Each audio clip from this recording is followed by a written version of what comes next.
స్వామి, ఈ అనాహత చక్రం దాటగానే ఒక మజిలీ ఉంటుంది కదా గ్రంథి విభేదనంలో. ఆ మజిలీ ఏంటి? అది ఎలా జరుగుతుంది? ఆ తదుపరి చక్రం ఏంటి? దాని విశేషం ఏంటి? ఇది ఒక సాధకులందరూ తెలుసుకోవాల్సినటువంటి విషయం. జిజ్ఞాసులకు కూడా ఇది ఒక ఆసక్తికరమైనటువంటి విషయం. మనం ముందు చెప్పుకున్నాం 6 చక్రాలకి మధ్యలో 3 గ్రంథులు ఉన్నాయి అని. ఈ 3 గ్రంథుల్లో మొదటిది సృష్టి గ్రంథి, అదే బ్రహ్మగ్రంథి అని చెప్తాం.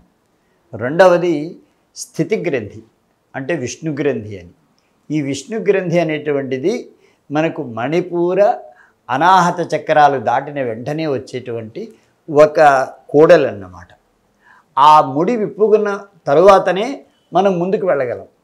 అందుకని గురు ఉపదేశం చేస్తున్నారన్నమాట. ఏమని? నువ్వు ఇప్పుడు రాబోయేటువంటి చక్రం విశుద్ధి చక్రం. ఈ అనాహత విశుద్ధి చక్రాల మధ్యలో ఉన్నటువంటి గ్రంథి విష్ణు గ్రంథి. కాబట్టి ఆ విష్ణు గ్రంథి భేదనం చేస్తే, అంటే ముందు సృష్టి భేదనం చేశారు, తర్వాత స్థితి భేదనం చేయాలి. అంటే భేదనం అనేటువంటిది ఇక్కడ ఒక అంతరార్థంతో కూడినటువంటి విషయం. అంటే పునర్జన్మ రాహిత్యం కోసమని ఈ అజగ్రంథి భేదనం అనేటువంటిది, బ్రహ్మగ్రంథి భేదనం అనేటువంటిది మళ్ళీ ఉత్తర జన్మ కలగకుండా ఉండడం కోసమని. తర్వాత స్థితి గ్రంథి అనేటువంటిది ఏంటంటే, మనం స్థావర జంగమాత్మకమైనటువంటి ఈ ప్రపంచంలో మన వ్యవహారం వల్ల ఏర్పడేటువంటి ఈ వర్తమాన జన్మలో ఉండేటువంటి కర్మలు ఏవైతే ఉన్నాయో ఆ కర్మలన్నీ కూడా విచ్ఛిన్నం కావాలి. విచ్ఛిన్నం కావాలంటే విష్ణు గ్రంథి భేదనం అనేటువంటిది జరగాలన్నమాట. ఇది అంతరార్థం. కనుక విష్ణు గ్రంథి భేదనం చేయించమని చెప్పారన్నమాట. ఈ విష్ణు గ్రంథి భేదనం జరిగిన తర్వాత వచ్చేటువంటి చక్రం విశుద్ధి చక్రం అని చెప్పేసింది. ఆ విశుద్ధి చక్రం గురించి గురువు ఇలా చెప్తున్నారన్నమాట. దళయిస్తు షోడశైర్యుతం విశుద్ధి చక్రనామకం సమస్తయోగినోత్ర వై విశుద్ధిమాప్నువంతి తే త్వయాజ్జాగృతం భవేద్గళస్థచక్రముత్తమం సుధామయే మహాపథే చరేదిహైవ భోగిని అని ఆ గురువు చెప్తున్నారన్నమాట. కాబట్టి దళయిస్తు షోడశైర్యుతం, మనం పూర్వం కనుక చూసినట్లయితే మొదటిది చతుర్దళాత్మక చక్రం మూలాధారం, రెండవది మనకు షడ్దళాత్మకం 6 దళాలతో కూడినటువంటిది, అది స్వాధిష్టానం. ఆ తర్వాత మణిపూరం దశదళాత్మకం 10 దళాలతో కూడినటువంటిది. ఆ తర్వాత అనాహతం అనేటువంటిది 12 దళాత్మకం 12 దళాలు. విశుద్ధి చక్రం అనేటువంటిది షోడశ దళాలు, అంటే 16 దళాలతో కూడినటువంటిది. కాబట్టి దళయిస్తు షోడశైర్యుతం విశుద్ధి చక్రనామకం, విశుద్ధి అనేటువంటి పేరు కలిగినటువంటి చక్రం ఇది. సమస్త యోగినోత్ర వై విశుద్ధిమాప్నువంతి తే, ఏ యోగి అయినా సరే ఉపదేశ క్రమంలో, ఉపాసనా క్రమంలో, సాధనా క్రమంలో శుద్ధిని పొందేటువంటిది ఎక్కడంటే ఈ విశుద్ధి చక్రంలో అని చెప్పారు. చెప్పి త్వయాజ్జాగృతం భవేద్గళస్థ చక్ర ఉత్తమం, ఉత్తమ చక్రం అంటే 2 రకాల ఉత్తమత్వం, అది శ్రేష్టమైన చక్రం అని. పైకి వెడుతున్నప్పుడు ఉత్తర ఉత్తమ, ఆ పైన ఉండేటువంటిది అనమాట. ఈ 4 చక్రాలకు పైన ఉండేటువంటి చక్రం కాబట్టి ఉత్తమ చక్రం. అది ఆ క్రమాన్ని బట్టి కూడా దానికి ఉత్తమత్వం అన్నమాట. కాబట్టి గళస్థ చక్రం, ఈ గళంలో మనకు ఈ కంఠస్థానంలో ఉండేటువంటిది అనమాట. గళస్థ చక్రముత్తమం సుధామయే మహాపథే చరేది హైవ భోగిని. కాబట్టి అమృతమయమైనటువంటి ఈ మార్గంలో చక్కగా ఆ భోగిని ప్రవేశించాలి. కనుక నీవు ఆ విశుద్ధి చక్ర వికాసం కోసమని ప్రార్థన చేయవలసింది అని చెప్తే విశుద్ధి చక్ర అధిదేవతను ఆయన ఇచ్చేస్తున్నారు. మనం ఇందాక చెప్పుకున్నాం కదా, సకల రడ హయ అనేటువంటిది మనం గుర్తుపెట్టుకోవాల్సినటువంటి సంజ్ఞలు అనమాట. అంటే సాకిని అయిపోయింది, కాకిని అయిపోయింది, లాకిని అయిపోయింది, రాకిని అయిపోయింది, ఇప్పుడు డాకిన్యంబా స్వరూపిణి. కాబట్టి ఆ డాకినీదేవిని ఆయన ప్రార్థించారన్నమాట. ప్రార్థించిన తర్వాత డాకినీదేవి తన యొక్క 16 సఖులతో కలిసి అంటే ఆ ఒక్కొక్క దళానికి సంబంధించిన అధిదేవతలందరూ కూడా ఆమె యొక్క సఖులు. కాబట్టి ఈ 16 మంది లేదా ఈ 16 మంది సఖులతో కలిసి ఆ డాకినీ దేవత ఈ కుండలిని దేవతను ప్రార్థిస్తోందన్నమాట. ప్రార్థిస్తూ ఇదిగో ఈ 16 మంది దేవతల యొక్క పేర్లు ఇవి అని పరిచయం చేస్తోంది. అక్కడ అమృతాకర్షిణి, ఇంద్రాణి, ఈశాని, ఉమా, రుచ, లుక, లృష, బుద్ధిద, ఊర్ధ్వకేశిని, ఐశ్వర్య, ఇతరాదేవి, ఓంకారి, ఏకపద, దశాంబిక, ఓషధాత్మ, షోడసి అని ఈ విధంగా 16 మంది వీళ్ళు ఈ దేవతలు ఈ సమూహంతో నేను ఉన్నానని చెప్పింది. చాలా సంతోషించింది కుండలిని. మీరందరూ కూడా నాలో ప్రవేశించండి అంటే 17 మంది ఈవిడిలో ప్రవేశిస్తున్నారన్నమాట. కనుక మన యొక్క ఆ శకటం నడుస్తోంది. శకటం అక్కడ ఆ నిస్థానంలో విశుద్ధి చక్ర నిస్థానం ఏదైతే ఉన్నదో ఆ నిస్థానానికి రాగానే ఈ 17 మంది కూడా ఈ అమ్మవారిలో లయమయ్యారు. కాబట్టి ఆ శకటారోహణం చేశారు అనేటువంటిది మనం చెప్పుకోవచ్చు అన్నమాట. కనుక అప్పుడు కుండలిని చెప్పింది, ఇప్పుడు ఈ విశుద్ధి చక్రం ఈ షోడశదళాత్మకమైనటువంటిది ఈ 17 మంది దేవతలతో కలిసి నీలో ప్రవేశించిందయ్యా. కనుక ఇప్పుడు నీవు మరింత శక్తిమంతుడు అయినావు. విశుద్ధి చక్రం నీ అధీనంలోకి వచ్చింది. కనుక నీ యొక్క గురువుని నువ్వు ప్రార్థించి తర్వాత కథ నడిపించమని చెప్పింది అనమాట. అయితే ఇందనక మీరు వాక్కుల గురించి చెప్తున్నప్పుడు పరా ప్రశంతి అన్నారు. ఇక్కడికి వచ్చేది మధ్యమ వాక్కు వస్తుందా? చక్కగా ప్రశ్నించారు. మధ్యమ అనేటువంటిది అంటే కంఠస్థం అయి ఉంటుంది. అంటే గొంతులో ఉందండి బయటికి రావట్లేదు అంటూ ఉంటాం. అంటే అప్పటికి మనం మాట్లాడవలసినటువంటి విషయం ఏంటో మనకి మనసులోకి వచ్చింది కానీ అది బయటికి రావట్లేదు. కనుక ఇక్కడికి వచ్చేసరికి మనకి వచ్చేటువంటిది ఏంటంటే ఈ మధ్యమ అన్నమాట. పరా పశ్యంతి మధ్యమ. ఆ మధ్యమ అనేది గొంతులో ఉండడం, గొంతులో కొట్టుమిట్లు ఆడుతోందని చెప్తూ ఉంటాం కదా, అది జరిగేటువంటిది ఇక్కడే అనమాట. గళం వరకు వచ్చింది వాక్కు. ఈ వైఖరి అనేది కూడా విశుద్ధి కిందికి వస్తుంది? లేదు, వైఖరి ఆజ్ఞాచక్రానికి విశుద్ధికి మధ్యలో చేసేటువంటి ప్రయాణం వల్ల వస్తుంది అనమాట. కాబట్టి ఈ ముఖాన్ని దాటేసిందంటే అది జ్ఞానం వైపు వెళ్ళిపోతుంది మౌనంగా. అలా కాకుండా అది కనుక ఈ ముఖంలోంచి బయటకు వచ్చేస్తే అది సాధకుని యొక్క వ్యాయామాన్ని వ్యర్థం చేస్తుంది. అంటే లౌకిక వ్యాపారాల కోసమే మనం మాట్లాడతాం, లేకపోతే మౌనాన్ని వహిస్తాం. మౌనాన్ మునిహి అంటే మౌనాన్ని వహించిన వాడు ముని అని చెప్పడానికి కారణం ఏమిటంటే ఈ వైఖరి ఏదైతే ఉన్నదో, వైఖరి అంటే మనం మాట్లాడేటువంటి ఆ కార్యక్రమం అనమాట, కృత్యం అనమాట. ఆ వాక్కృత్యం వల్ల, వాగ్వ్యాపారం వల్ల వాక్కు బయటకు వచ్చేస్తుంది.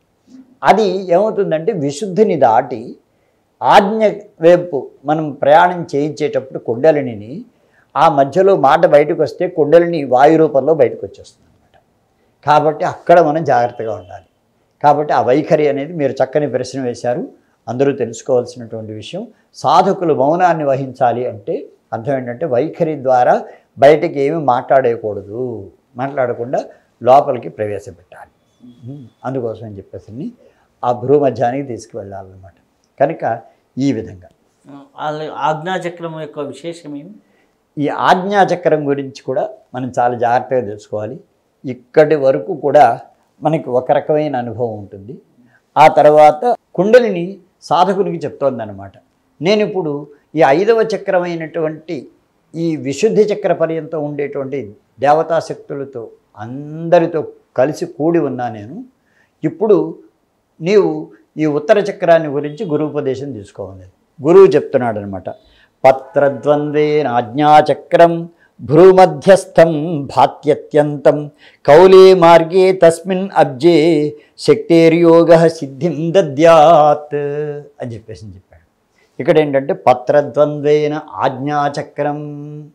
ఆజ్ఞాచక్రం పత్రద్వంద్వయుక్తమైనటువంటిది. ప్రశాంతంగా కనుక మనం చూసినట్లయితే ఒక పత్రం ఇటు, ఒక పత్రం ఇటు, 2 కళ్ళు అనమాట. కాబట్టి మధ్యలో ఆజ్ఞాచక్రం అనేటువంటిది. కాబట్టి పత్రద్వంద్వేన ఆజ్ఞాచక్రం భ్రూమధ్యస్థం భాత్యత్యంతం. భ్రూమధ్య భాగంలో మంచి జాజ్వల్యమానంగా ప్రకాశిస్తూ ఉన్నటువంటిది అది. దాంట్లో కౌళే మార్గే తస్మిన్ అబ్జే శక్తేర్యోగ సిద్ధిం దద్యాత్. ఈ కౌళ మార్గం ద్వారా ఈ కుండలిని శక్తిని ఈ భ్రూమధ్యస్థమైన ఆజ్ఞాచక్ర ప్రవేశనం కనుక చేయించావంటే నువ్వు నీకు అద్భుతమైనటువంటి సిద్ధి లభిస్తుంది అని చెప్పాడు అనమాట. సిద్ధ సాధకుడు కావాలంటే నువ్వు చేయవలసిన పని ఏంటంటే ఈ కుండలిని శక్తిని ఇక్కడి దాకా తీసుకురమ్మన్నాడు అనమాట. కనుక ఈ విధంగా ఆయన స్తుతి చేయడం మొదలుపెట్టాడు. స్తుతి చేయడం మొదలు పెడితే ఇక్కడ ఆజ్ఞాచక్ర అధిష్టాన దేవత హ అనమాట, రడహయ. ఇందులో హకారం, హకారం అంటే హాకిని, హాకిన్యంబ స్వరూపిణి అని చెప్పేసి అంటుంటాం కదా. కాబట్టి హాకిన్యంబ ఇక్కడ ఉంటుందన్నమాట మనకి. ఈ హాకిన్యంబ ఇక్కడికి ప్రవేశించిన తర్వాత ఆ స్తుతి చేసేటప్పుడు హాకిని చాలా ఆనందంగా చెప్తోందనమాట. నాకు 2 సఖులు ఉన్నారు ఇక్కడ, రేకులు 2 కదా మరి. కాబట్టి ఆ 2 సఖులు ఎవరు అని చెప్పేసి అంటే హంసవతి, క్షమ అనేటువంటి పేర్లు కలిగినటువంటి శక్తులు 2 నాతో పాటు ఉన్నారు. కనుక హే కుండలిని నీవు నాలో ప్రవేశించమని చెప్పేసి ఆ ద్వార ఉద్ఘాటన చేసిందనమాట. కాబట్టి ఆ ద్వారోద్ఘాటన జరిగాక అక్కడ ఒక మహత్తరమైనటువంటి అనుభూతితోటి ఆ కుండలిని ప్రవేశించింది.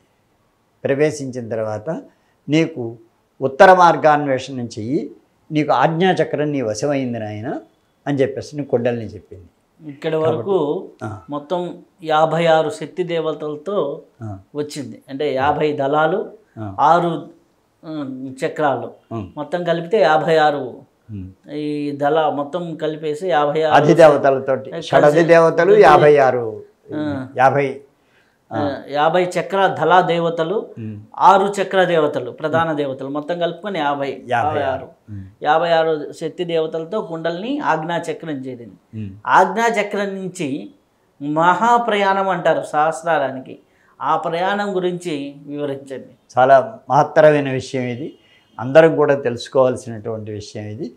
సాధకుని యొక్క ఆ సార్థకత లేదా యోగసిద్ధి లేదా ఆ సాక్షాత్కారం, ఆత్యంతికమైన సాక్షాత్కారం అనుభూతి ఎక్కడంటే ఈ ఆజ్ఞాచక్రం నుంచి మొదలుపెట్టి సహస్రారం వరకు ఉండేటువంటి ఈ మధ్య భాగం ఏదైతే ఉన్నదో అక్కడే ఉన్నది. మొత్తం అంతా మహాప్రపంచం ఉన్నది, మామూలుగా కాదు అది.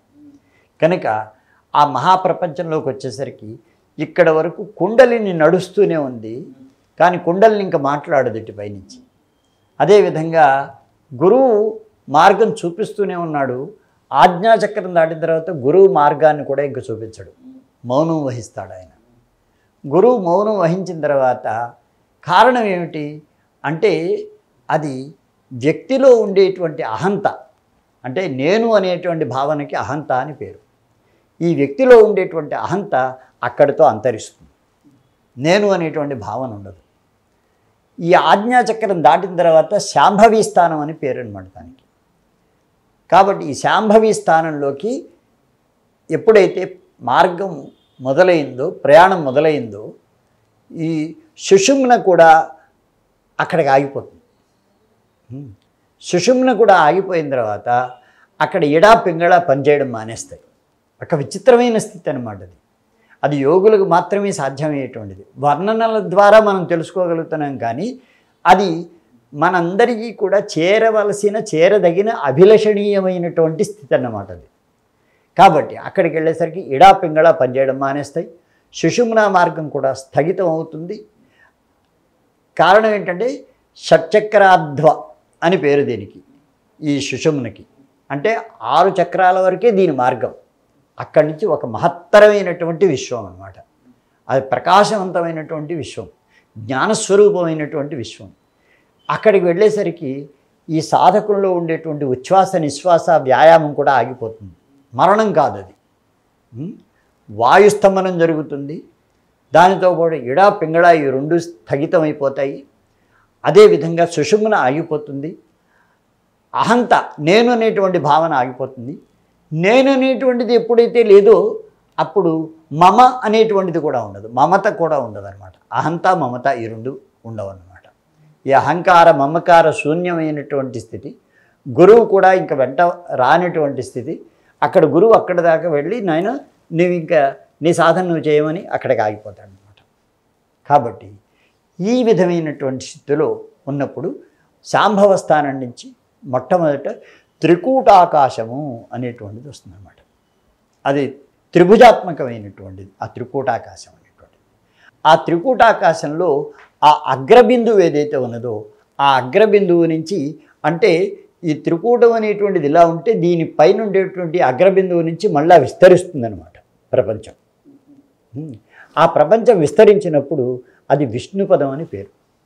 ఆ బిందువుకి విష్ణుపదం నుంచి ఈయన ముందుకు వెళ్ళాలి సాధకుడు.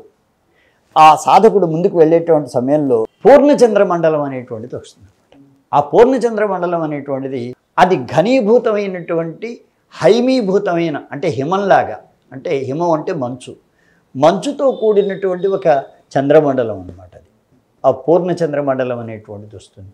అది భావ్యం, అది ఒక్కసారి ఊహించుకోవాల్సినటువంటి విషయం అన్నమాట. అంటే కొంతమందికి అమృతం నోట్లో వస్తూ ఉంటుంది, అప్పుడే రాదు, ఇంకా దానికి చాలా పని ఉంది. ఆ పనున్న తర్వాతనే అది ఇదవుతుందన్నమాట.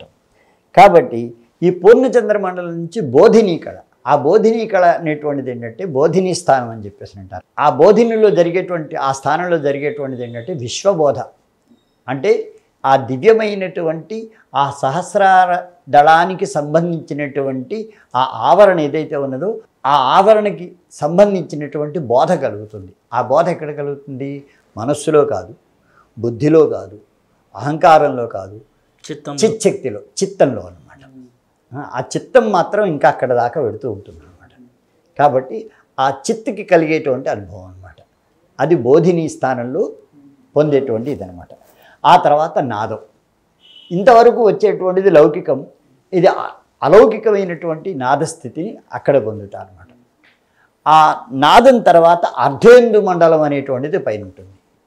ఈ అర్ధేందు మండలం తర్వాత మహానాదోత్పత్తి జరుగుతుందన్నమాట. ఆ మహానాదం అనేటువంటిది అది నిశ్శబ్దమైనటువంటి, నిశ్శబ్ద స్వరూపమైనటువంటి నాదం అన్నమాట. అది మామూలుగా లౌకికమైనటువంటి శ్రోత్రాల చేత గ్రాహ్యమయ్యేటువంటిది కాదు.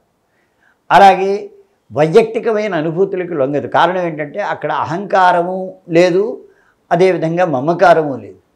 కనుక సాధకుడు నేను అనేటువంటి భావనను కూడా కేవలం సాక్షిగా మాత్రమే ఉండి చూసేటువంటి స్థితి అది.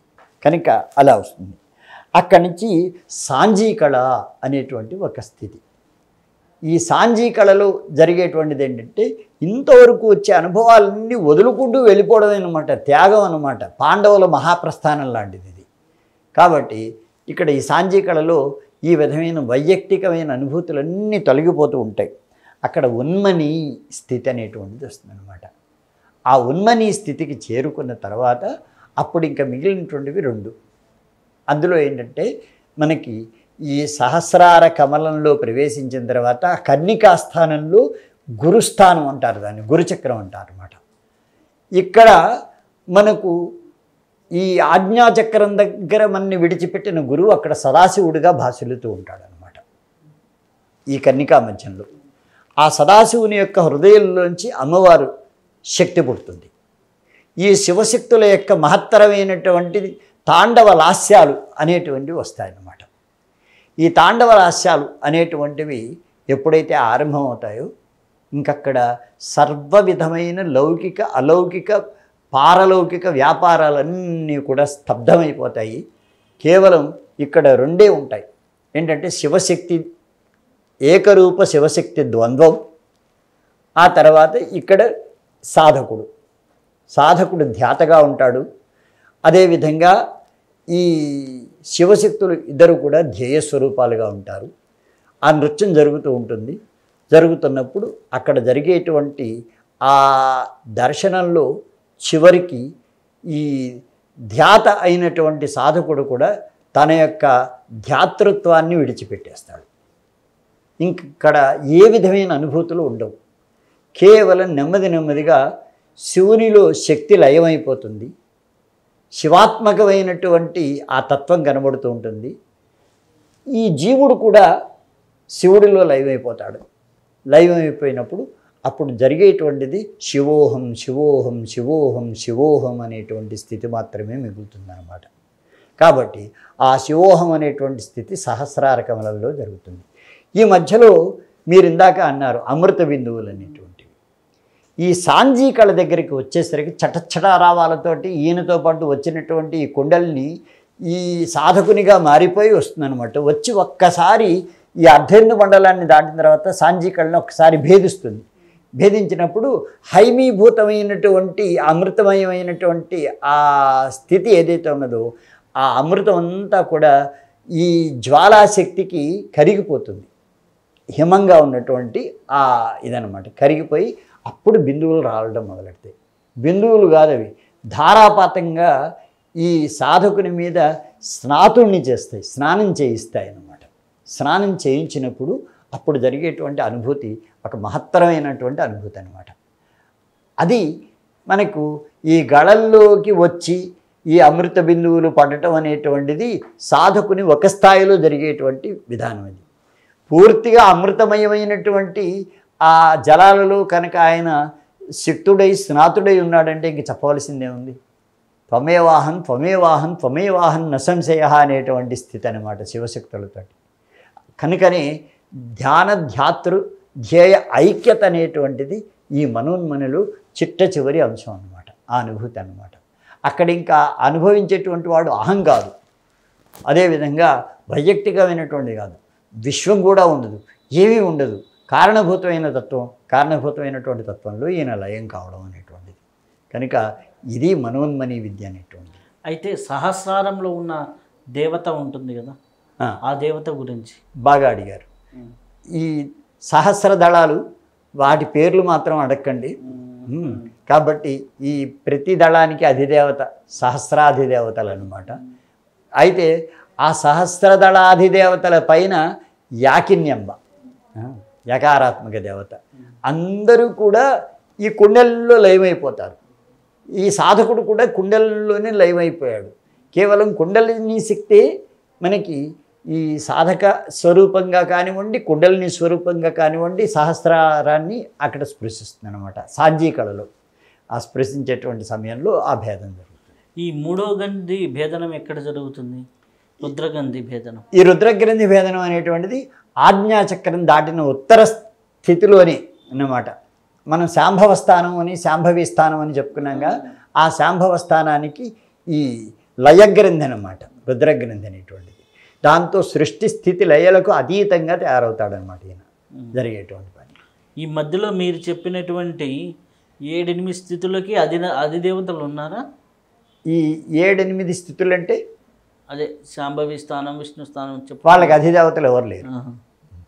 అలా మొత్తం కలిపి ఇక్కడ వరకు ఆ అనుభూతిని పొందడం అనేటువంటిది ఏదైతే ఉన్నదో దానికే మనోన్మని స్థితి. ఆ ఉన్మన్యవస్థను కూడా దాటి పైకి వెళ్తే వచ్చేటువంటిది మనోన్మని విద్య.